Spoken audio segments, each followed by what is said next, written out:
в 16 году и получил имя Белье Дмитрий. Младшему брату Тюльскигину Белье Каган доверил армию.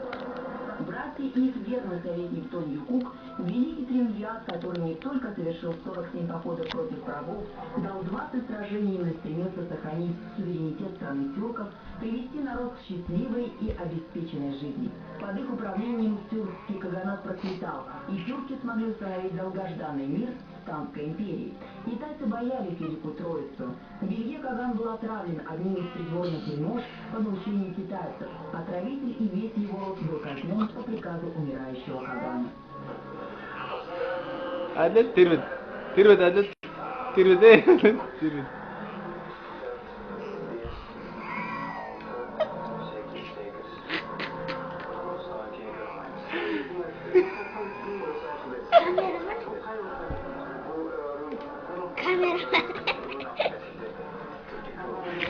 Тюркский рунический алфавит был создан на основе тюркских самознаков, которые в совершенстве выражают тюркский языковой ярус. Универсальный для всех тюркских языков и диалектов. Вместе с Тюрковым Робертом Эрмерсом мне посчастливилось расшифровывать великому полководцу Культигину. Спустя 13 столетий так звучит завет мудрого правителя. Небо, дарующее Каганом государство, посадило меня самого. Надо думать Каганом, чтобы не пропало имя и слава тюркского народа.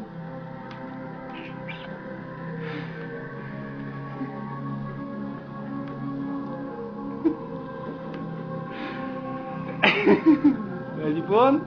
Tirmidh.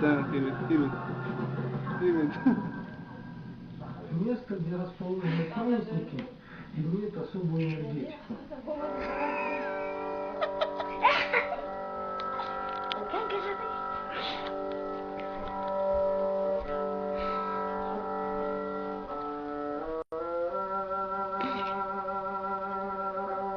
İşte oldu mu?